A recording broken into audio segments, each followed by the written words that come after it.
So we're mixing things up a little bit here. We're playing the Master System Star Wars game. Because I was kind of curious.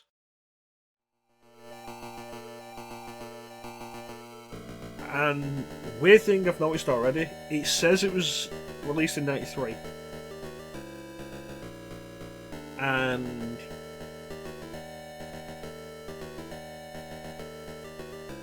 it's still labelled as Lucasfilm games. But like, I think the first Super Star Wars game came out in 92, and that was LucasArts.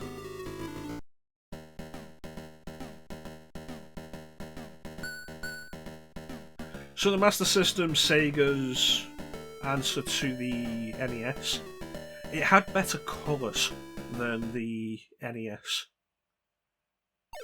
But the music, the sound quality wasn't as good, and it also had way less games. Like, the big third-party publishers that you'd think of, Square, Capcom, Konami, they were all on NES. Is this just going to be a Master System version of the NES game rather than an original game?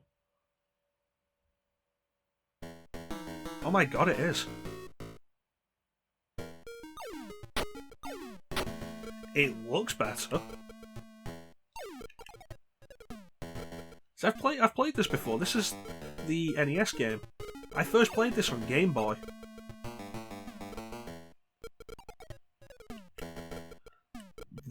God, these controls are so slippy.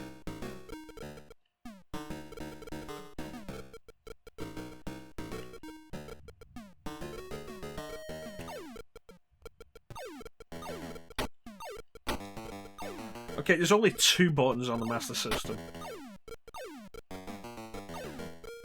Doesn't have a start or select. So the question becomes, how do I pick up this blaster?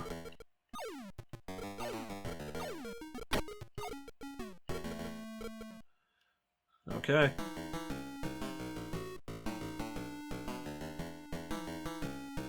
Okay, the controls for this are weird. Just hold the direction you want to go. So yeah, I first played this on Game Boy. My friend had this when I was a kid. There's the Sandcrawler. But do we want to do the Sandcrawler? We'll do the Sandcrawler now.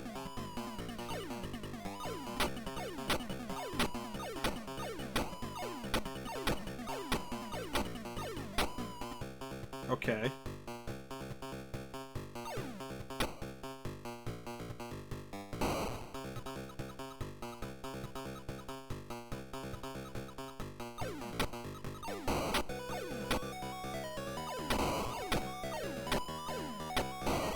Okay, so I just can't seem to do any damage.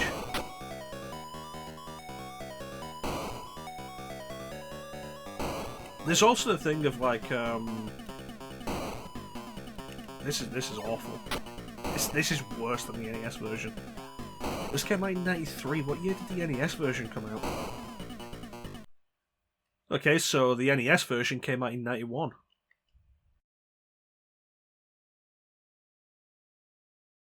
So we took a quick look at the Master System version. Let's just do the NES version. Which, from what I remember, plays like way better.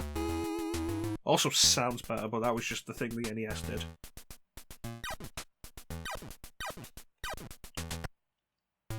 Now I want to go back in there. Like, visually, I guess like the colours aren't as good. It controls way better. Luke is way less slippy.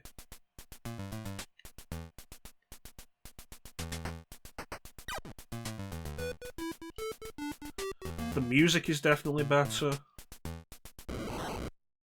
I died though. Let's try it again.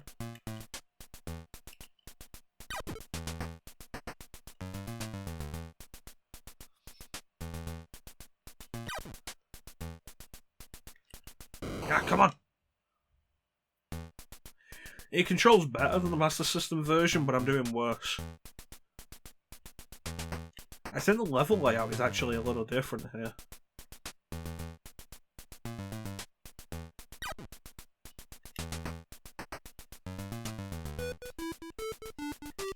There we go. There we go, I actually picked up the blaster this time. So the real trick here is to find the lightsaber. Which, for that we have to find a cave that has Obi-Wan in it. This cave?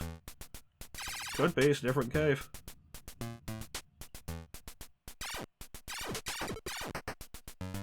Ah!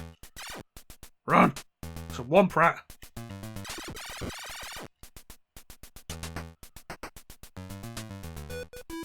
But yeah, this game...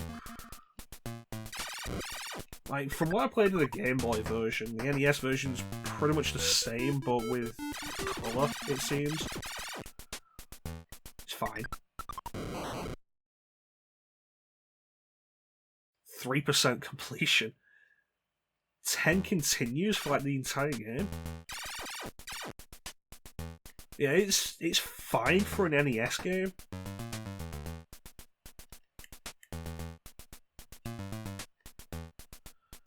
Slow down. Too much on screen. I made that though. The rock sprites on screen are ruining it.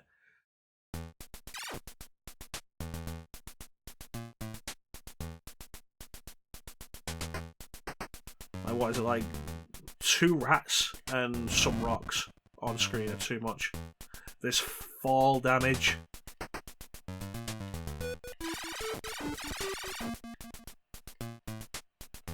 Good thing we got that blaster over here. We can play as C-3PO?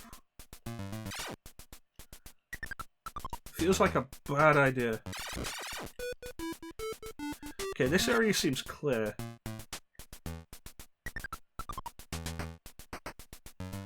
Right, okay. So you don't play as 3PO, you just ask 3PO for advice and he says nothing of value. Okay. Okay, well, no. Jeez! Okay, let's head back to the Sandcrawler and see how much better we can do on this version. Now that we should be able to actually shoot the Jawas. Sandcrawlers are always in the top left.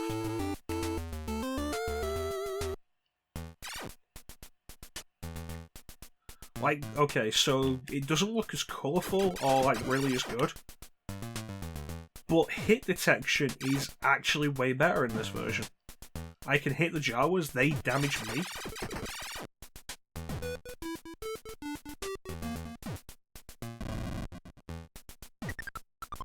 Like, did something glitch out? Because like I took falling damage there, but on the Master System version, I fell from here a bunch and didn't take any damage for it.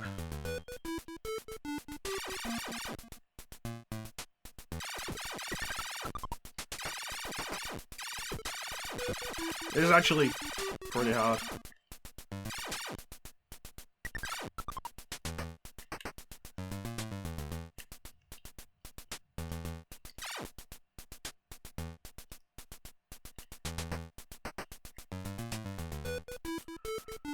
Okay, so if I run at those, if I run at the wall there and jump, I get way higher. And then how do I get that?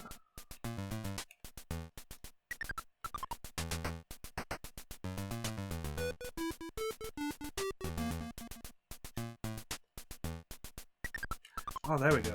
No!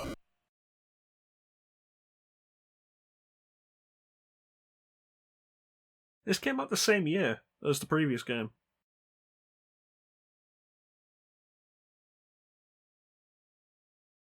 It's really weird. The NES was around for a while.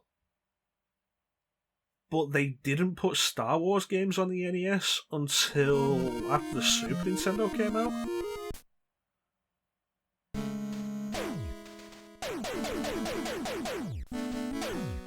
This doesn't look pleasant.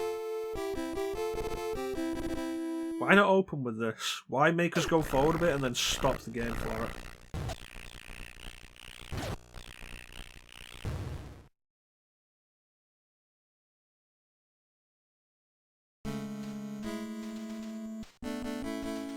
Seems like they put a bunch of detail in the animation, but the controls are really stiff.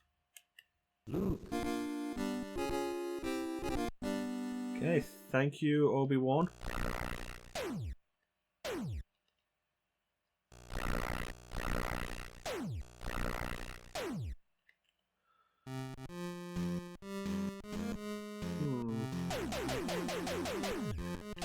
Like, visually, this game is definitely worse than the previous. Why did I jump off the Tauntaun?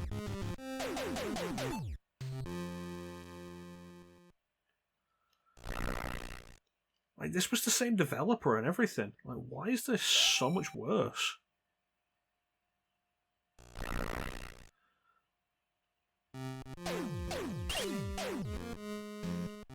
And this whole thing feels super unclear with where I'm actually going.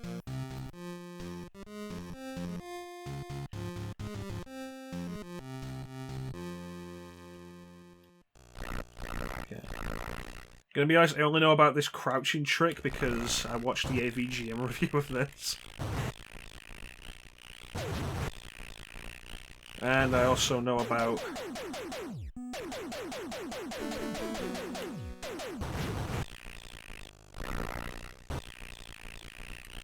the ice blocks. This is not fun. And boy, AVGM was not kidding when he said actually aiming the blaster is so difficult. Like, oh my god.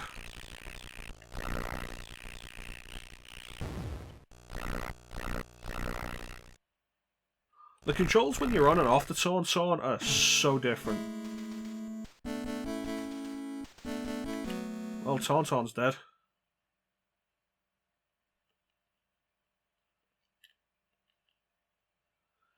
The jump happens so fast, but you have so much control over it. Am I flashing because my health's low? Because that's really irritating.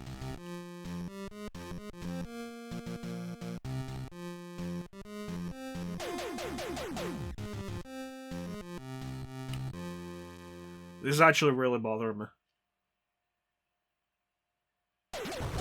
Yeah, I'm dead. There's no way I'm stopping these before I die. Not when I can't just stand still and aim around this.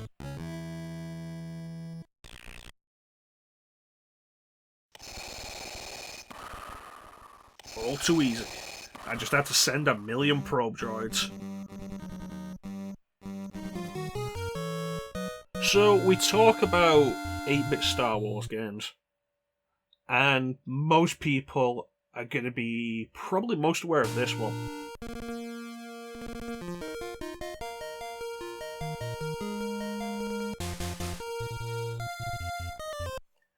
This one that wasn't released outside Japan. I'm playing an English translated version. Not like it really matters though.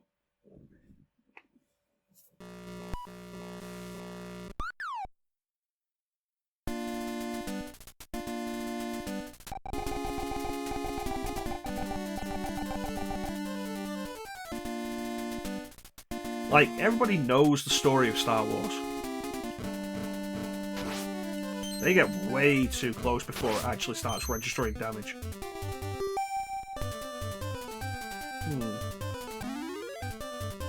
But yeah, everybody knows the story of Star Wars. You don't really need to explain it, thankfully. Yeah, there's one of your big issues with this game. There's no health bar, you die in a single hit from anything.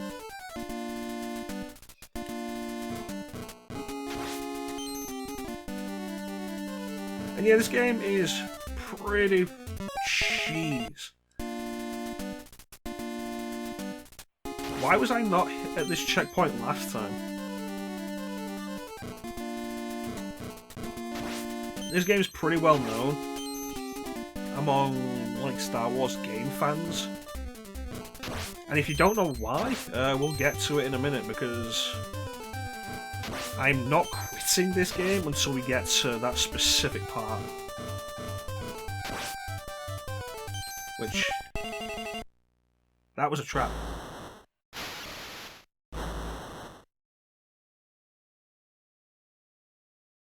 This is easy mode again. Help me, Luke. You're my only hope. Wait a minute, that's not how that went.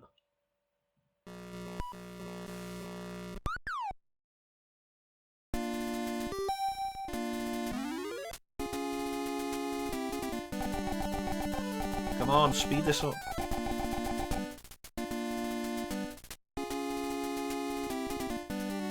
So if you're moving when you jump, you can jump higher.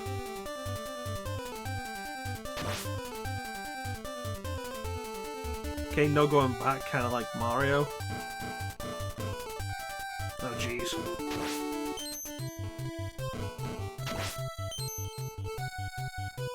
But the game doesn't really telegraph that you're moving any faster. Okay. And you wouldn't think, without actually experimenting with it, that that would make you jump higher. Right, here's the sandcrawler.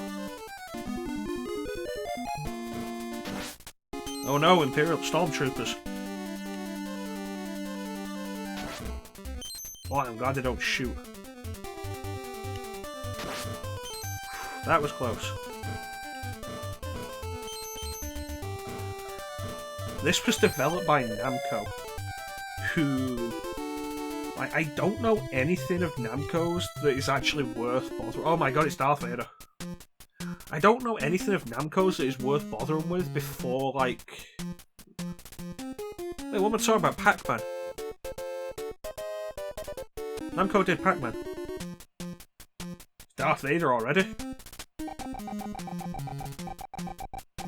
Sasori Vader?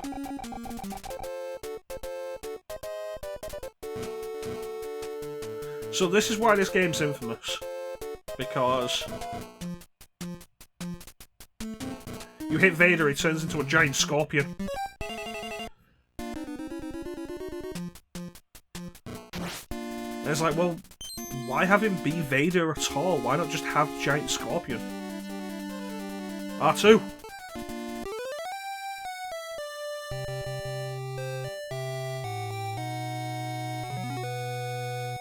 Right, so the Jawas were captured by Sasori Vader? Oh, we're in the speeder. Nice. Ah! That jump is way too high and I have way not enough control over it. Just crashed through the roof of the cantina. Well, there we go. The Millennium Falcon is out. Oh my god, please don't tell me I'm controlling this. Look, I'm Obi-Wan. I was on. I'm being held on Kess? What? So Obi-Wan isn't on Tatooine?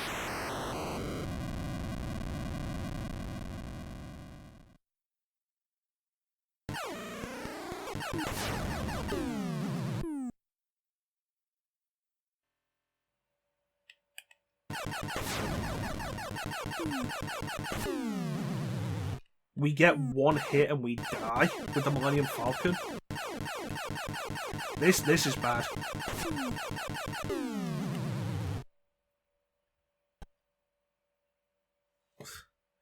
And there's one of your major problems with this game. There's like 3 lives, no continues. What a weird game. And then after this, Namco would kind of hit it big again in the arcade with stuff like Ridge Racer and Tekken. Just as a quick bonus look, we're going to have another look at the 8-bit Star Wars game. This is the Game Boy version, the one that I actually played as a kid. And like, it's the same game.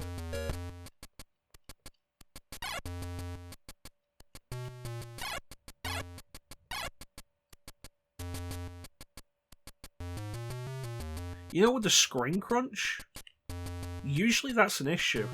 Oh wow. Usually the screen crunch is an issue, but it looks like it's preventing the drops from actually spawning in time to hit me if I just keep running like this. There we go, the blaster upgrade. Then we just head to the same place.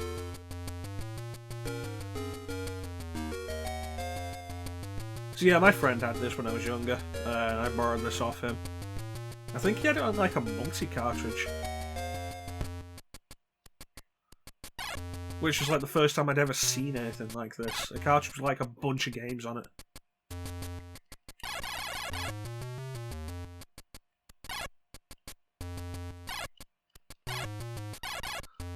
Seems like an okay version of the NES game. If you like the NES game and you want to play it on the go. Yeah. Although the screen crunch seems to be kind of an issue with Jawas. I remember I borrowed this at one point. Ah, crap. Okay, fall damage is reduced. I borrowed this at one point and played as far as I could get, and I did the Sandcrawler, and I got to the Millennium Falcon. And at that point I couldn't figure out how to not die.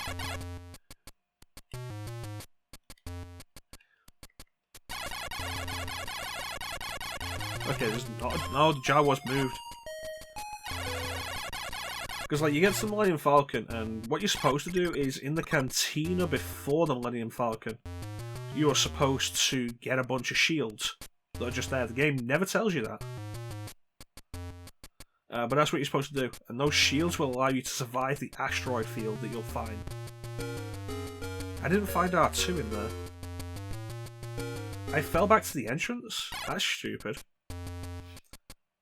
And like, the asteroid field, because the Millennium Falcon travels to Alderaan. Alderaan's been destroyed by the Death Star. It's now an asteroids field.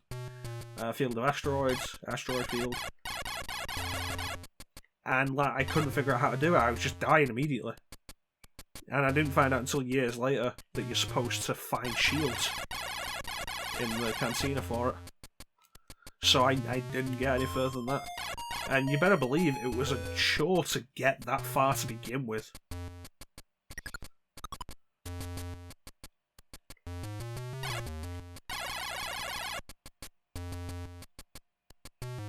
Remember the monochrome? The whole green and black thing of the